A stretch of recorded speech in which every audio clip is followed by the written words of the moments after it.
dakwah hayang berkat pondok pesantren hayang maju diyayasankeun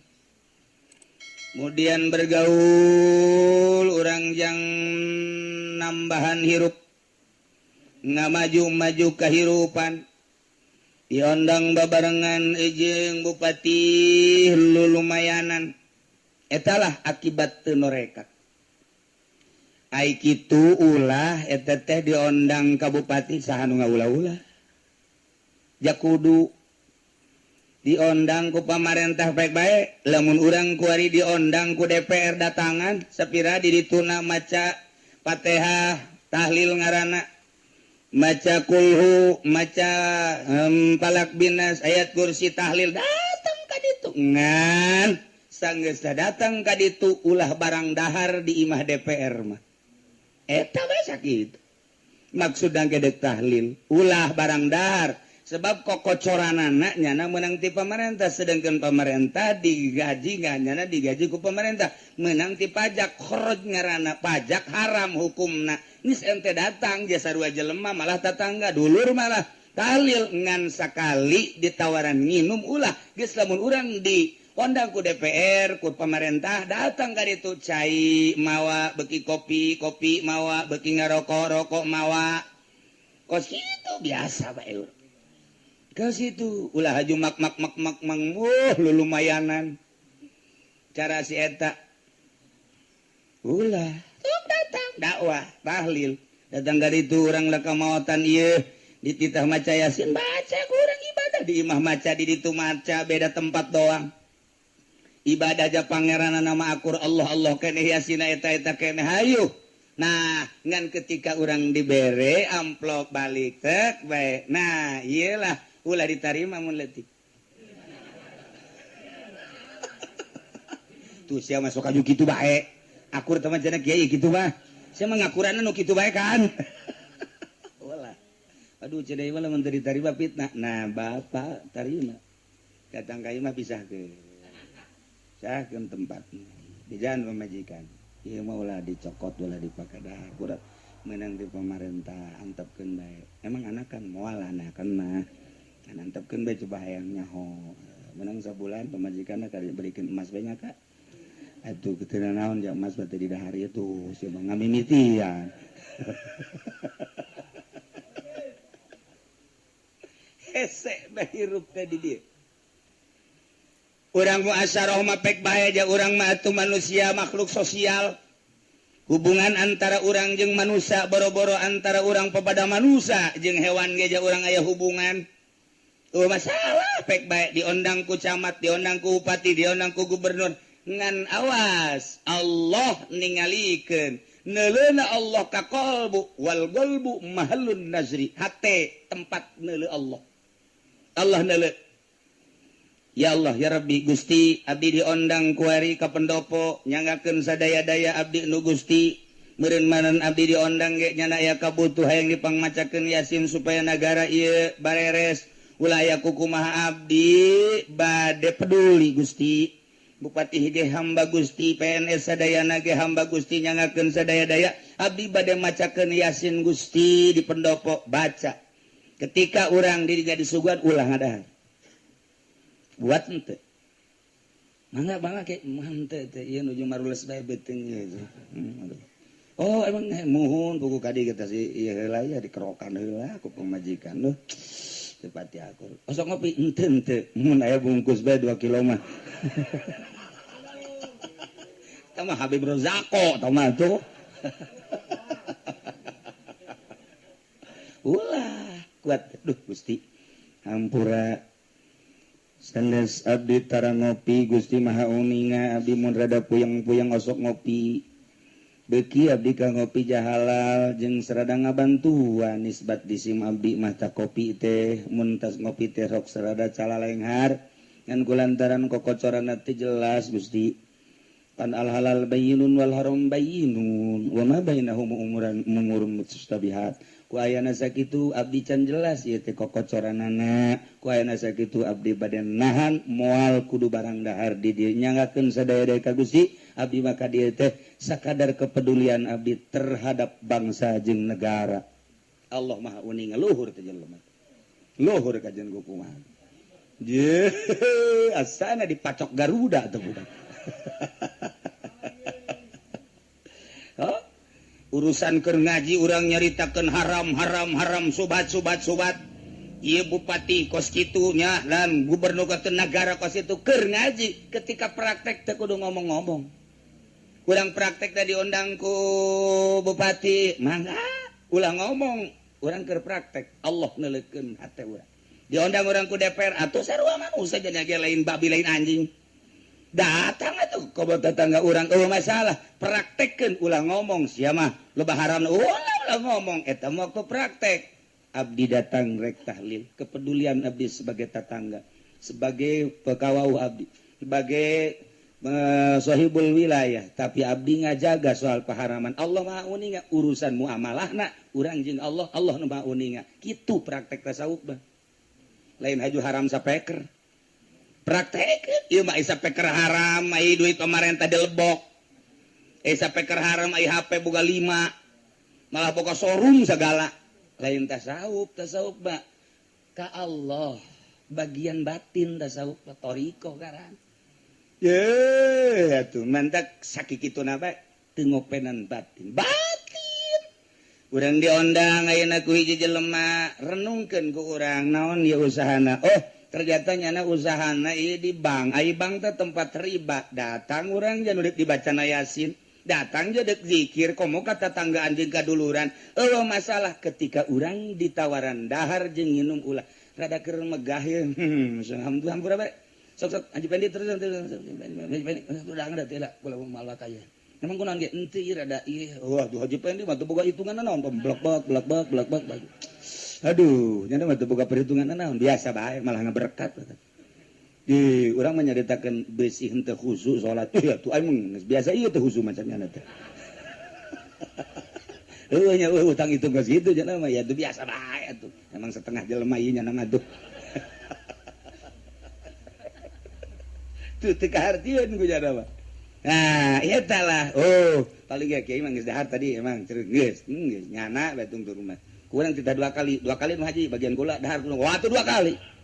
asa ngeunahun pan kana ditu pohara jasa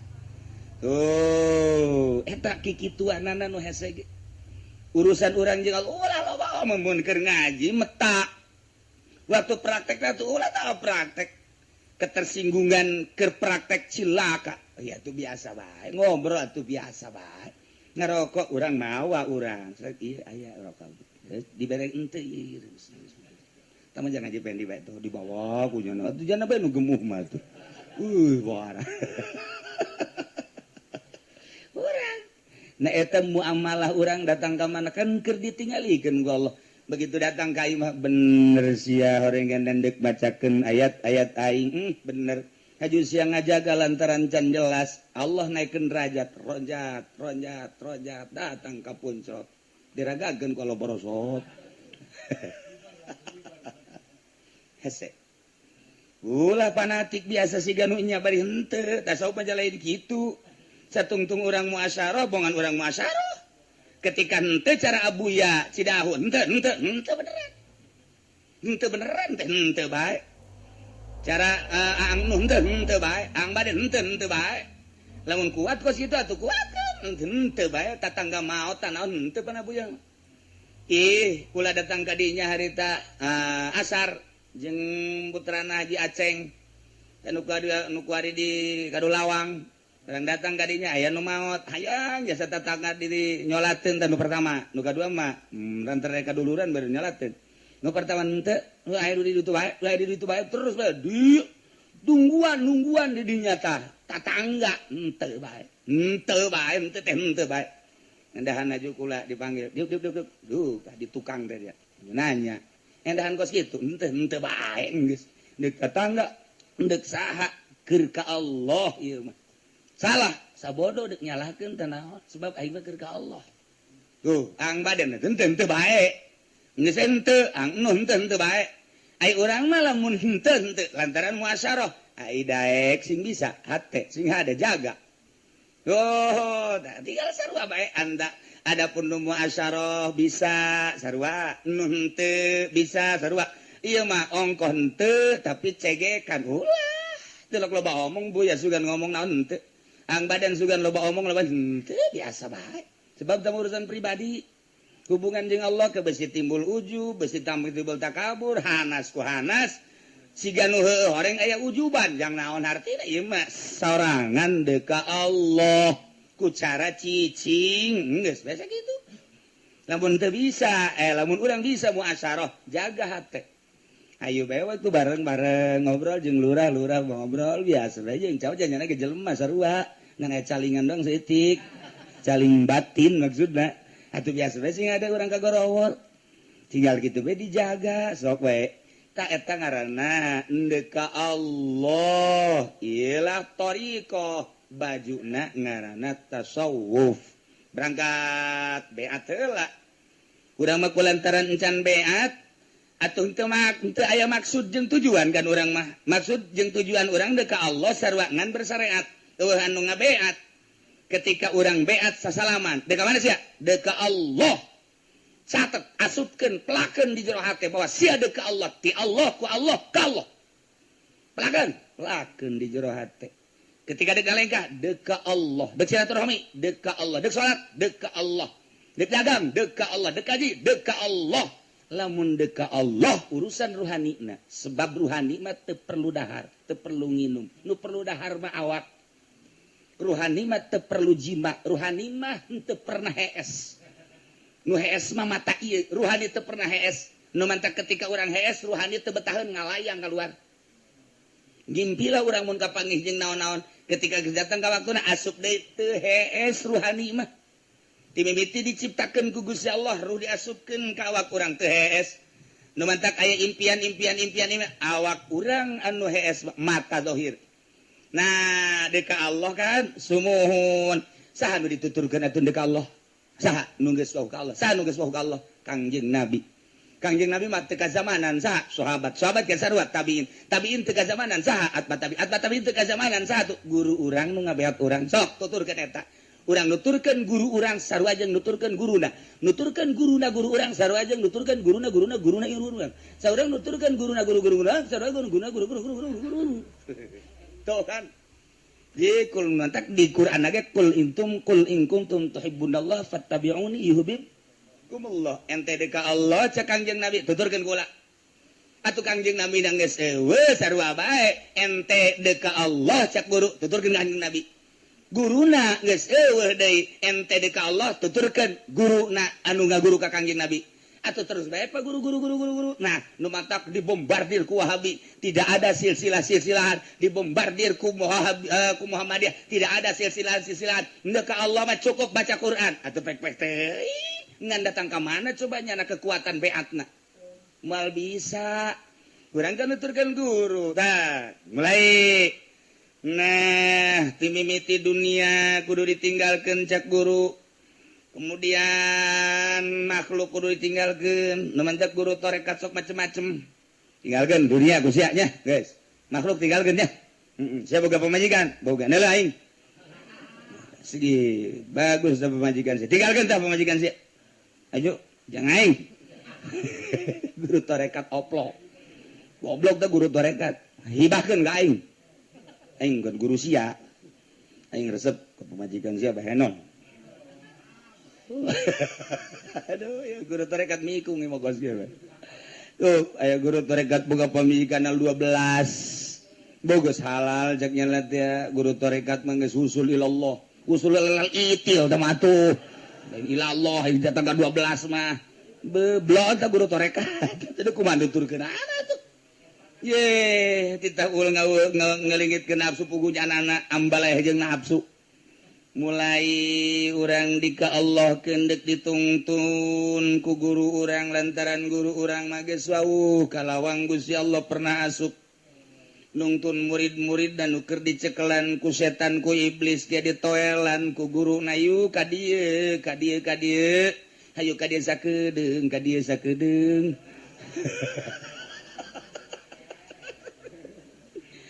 mimiti buka baju na ka tembong rembai buluna. Oh, buah jagong bego. Halo, Gusti Allah lu agung siapa kadinya bae sih pikiranna ngeres. Nah ditungtunlah ku guru sok guru nungtun hudangnya mun peuting etalah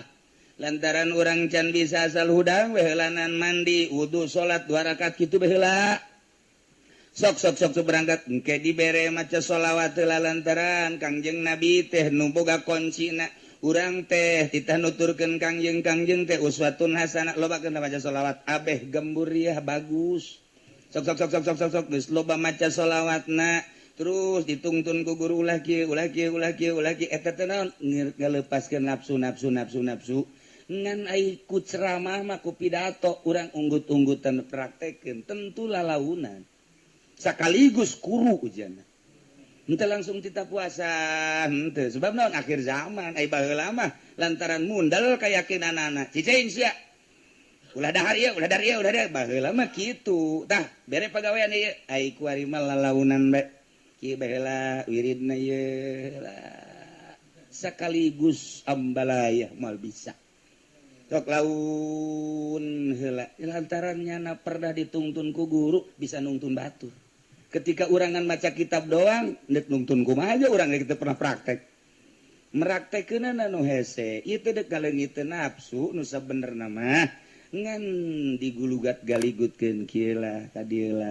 lah ujung-ujungna mah deuk ngaleungitkeun nafsu sabenerna mah ngan digulugat galigutkeun lantaran nyana keur gupak di nafsu kebo lamun keur gupak urang dipaksa ye kita hanjak wow eta teh buntutna sing hade buntutna kupat kapit plek be dila perlu nyana ngapit anu nungtun kebo ieu lah antep ke lalaunan endek ngaleungitkeun nafsu nah ge di arahan giraha ieu kan can lemah mamal bisa kudu nemah heula ditambahan ku urang ku meraktekeun salat ujung-ujung namakan ieu teh deuk ngaleungitkeun nafsu supaya salat ngeunaheun urang datang ka jam ieu detik ieu menit ieu can bisa salat ngeunaheun kulantaran naon encan sadarna bahwa urang keur salat panunggunaheun mah urang teh sadar jasa bahwa urang keur maca Fatihah urang teh sadar keur maca subhana rabbiyal azim wa bihamdihi urang teh sadar moal bisa sadar lamun teu hadir Gusti Allah jaka sadaran eta teh urang teh dibarengan ku rasa hadir ka Gusti Allah kamari mah kapan asa dideuleukeun doang ku ari mah asa hadir Gusti Allah ai neuleukeun mah kapan ai Allah mah di mana bae ge bisa neuleuh tanpa make empanon Gusti Allah ku ari mah asa hadir Gusti Allah teh deuk kahadirkeun Gusti Allah di diri urang kamana tuh Gusti Allah dihadirkeun kapan Allah teh al-huwal awwal wal akhir wal zahir wal batin Allah teh nu maha awal Allah nu maha akhir Allah nu maha zahir Allah nu maha batin zahir jeung batin teh Allah mulai ngarenungkan urang oh zahir Allah batin Allah berarti nu zahir Allah nu batin Allah endek dihadirkeun ka hate urang teh guru teh meta Allah teh az-zahiru wal batin ditambahan ku wa innallaha ma'ana wa huwa ma'akum aina ma kuntum di urang deuk ka Allah ya Allah na di mana di diri urang cahayana aya nur ilahi aya nur Kangjeng Nabi dihijikeun nur Allah teh kapan jadi nur Kangjeng Nabi teh kapan ieu dunia tina nur Kangjeng Nabi kabeh ge ketika Allah nyokot nurna sakobdotan dijadikeun Kangjeng Nabi dibagi opat eta nur Kangjeng Nabi teh tah ieu di antara nur Kangjeng Nabi teh nu dijadikeun langit bumi dijadikeun aras dijadikeun kolam wabah ieu teh teu kaluar ti nur Kangjeng Nabi urang hadirkeun heula nur Kangjeng Nabi di diri urang sorangan ku cara lobakeun maca sholawat moal hadir nur Kangjeng lamun urang teu maca sholawat ka jeung kumaha ge mual hadir dihadir-hadirkeun ge Muhammad endahan Muhammad Cikupa nu hadir teu bisa atuh moal bisa aja lain dihadirkeun kos kitu perasaan urang kumaca sholawat hadir sorangan Kangjeng ketika Kangjeng Nabi Nur geus hadir di diri urang sabab guru urang maka urang nyaho nur Kangjeng Nabi teh nur Allah hadir di jero hate ikeun keur carita ieu mah ieu praktekeun coba.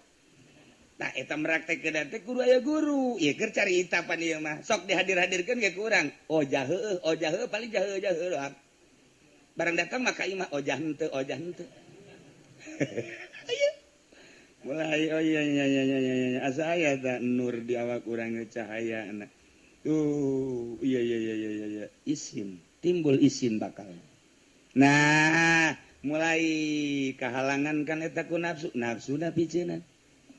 Nementak walib ni Yazid rahimahullah fayun talabat kan nafsu yauman bisyahwatin lamun nafsu mikahayang ka anjeun dina hiji poe melalui syahwatna hayang dahar anu ngeunah hayang nginum anu ngeunah hayang make anu bagus hayang kendaraan anu pangeunah-ngeunah eta kan watak manusia nafsu ngaranna hayang ngaleuyan batur mun pakaian hayang pang bagus na ngelehkeun batur mun dahar hayang pangeunahna ngelehkeun batur mun imah hayang pang bagus na ngelehkeun batur mun kendaraan hayang pang mewahna ngelehkeun batur nafsu nek dilengitkeun ku urang nafsuna coba ku urang dilengitkeun asal mun teh edan sia dilalaunakeun ku guru disederhanakeun nu mentak urang mun kabeuli nu 500.000 tapi aya beulieun anu 300 nu 300 teh turun setik kabeuli nu 300.000 ieu teh ngan aya anu 200.000 ge eta geus hebat eta teh bisa ngeueuhkeun nafsu tidak harga 300 karena 200 indah 200 aya anu 100.000 lah kabeuli padahal mah aya dunia nganjang naon jan nutupan aurat doang belilah nu 100.000 eta keur perang ngaran talalaunakeun teu bisa sakaligus urang dahar ieu teh sabenerna mah ngeunaheun jasa jeung daging hayam hayang urang ngadahar daging hayam teh mentok kok segede kieu atuh ngan teu kuat jasa cokot bae daging hayam ngan ulah loba-loba ala kadarkeun setengahna bae eta geus perang bener mah hayang keneh ngan setengahna bae aji isukna hayang deui teh geus kamari setengah ja kos kitu keneh lah nafsu ngasa parapat bae eta perang ngaranna disederhanakeun anu bisa nyederhanakeun lain guru urang nu meraktekeun guru mangan sakadar ngabimbing nu praktek baja urang-urang keneh nah nu mantak eueuh halqoh ku ari teh eueuh riungan supi lantaran teu kararuateun kuduna mah saminggu sakali abeh kajahoan perkembangan murid dina pake dina dahar dina nginum dina sare dina wirid kayak kadeuleuan lantaran mun geus jadi nomor kahiji bakal kitu nu kadua mun geus jadi bakal kitu aya cirina dina rakaat okos urang pepelakan melak ge sirungan melak deui ngombrang melak buah kembangan buahan kajahoan norekat sarua deka Allah datang ka manana dibimbing ku guru bakal kanyaho mentek teu kudu nanya ka guru mah geus bae hayu bae laksanakeun nanya deui ira naik dibebaskeun sa ku guru naik sia ugu tilok ngawirid sia teu geus ngawirid teh kamari bae ngawirid pelet sia mah tuh deka Allah taman deka si eta deka mana mesem teh anu sungutna kos jin teh belah ka handap talabat kana yauman misyawatin wa kana ilayya lil khilafi tariqun ayalah jalan untuk nyulayaan kana nafsu hayangna ka kaler nafsu sulayaan urang ka kidul nafsu hayang ka kulon sulayaan urang ka wetan nafsu hayang baju nu eta nu beureum urang beulikeun nu hideung nafsu urang hayang lepis coba urang potong kuari meuli samping bae nafsu sulayaan ku urang selalu sulayaan urang indah jasa lamun ka kota kuari make calana deuh necis jasa di papantes ku urang make calana nu rapih menang istri ka uol teh aju urang make batik pantes jasa make kopea nu hideung ngajeripit okos depag jadi urang teh eta kan nafsu urang teh kos kitu teh sulayaan ku urang alak coba pakai samping sia kalau celana embung isin eta nafsu ngaranna sabik make samping teh eta make samping teh lain bagus supaya nafsu urangna pudar sanggeus da urang make samping kuari kurang dinasehatan deui aya kanikmatan sia make sampingnya pajar-pajar make jubah ya dijubahkeun kuari mah samping dipake jubah dipake ka kota sorban dipake kadeuleu ku batur horeng edan anyar tuh iyalah pada hak tinggalkan ku anjeun khalif mahwathu naon dipakahayang ku nafsu sulayaan ieu hese jasata nyulayaan nafsu eta keur carita pakaian keur carita kadaharan nu mantak cumplang-campling ka dituna eta teh ngaranna keur ngawarah nafsu keur ngawarah nafsu eta teh cumplang-campling kumaha kahayangna ulah dituturkeun kahayang nafsu eta keur carita kitu kuari keur carita hudang ti peuting urang rep sare jam 10 hudang jam 1 atau jam 2 cek nafsu urang teh cek nafsu bo atuh ieu lamun urang hudang mah isukna bakal tunduh engke jadi panyakit nafsu ngaranna urang dinasehatan ku watek sulayan oh kahayang nafsu mah ieu teh SDI urang hudang nafsu diwarah ku aing sia pandian ku aing sia kuari maca sholawat salat dan lain sebagainya ibadah lah isukna pasti tunduh kajen tunduh kakak saeutik isukna kitu deui istiqomahkeun ku urang kadituna moal kadituna beuki berat bebejakan ka guru jageninganan dipaksakeun hudang peuting re capek jageninganan jadi penyakit oh atuh sia mah ngerasa sia kan bejakeun ka diri sia aing teh ka Allah gitu sedengkeun awak urang teh dadamelan Allah jaloba wali Allah nu geus dibere kuat mah jamun nangieun Allah tunduh nangieun Allah tina nafsu teh balikeun ka nu bogana Gusti abdi teh kitu hayang ka Gusti jaloba geuninganan hamba Gusti nu geus usul ka Gusti teh geuninganan teu kudu sararegeh geuning kuat atuh bere abdi sacakslak kekuatan Gusti ja abdi ge sami-sami bade ka Allah ieu lain nu abdi awak teh mata nu Gusti celi nu Gusti awak anu Gusti nyanggakeun sadaya-daya bejana wa unu geus usul ka Allah mah cukup ku subhanallah ge kuat bae abdi mah kadanan ku kitu ulah dibere tunduh be pasrahkeun diri urang janu Allah isukna bakalna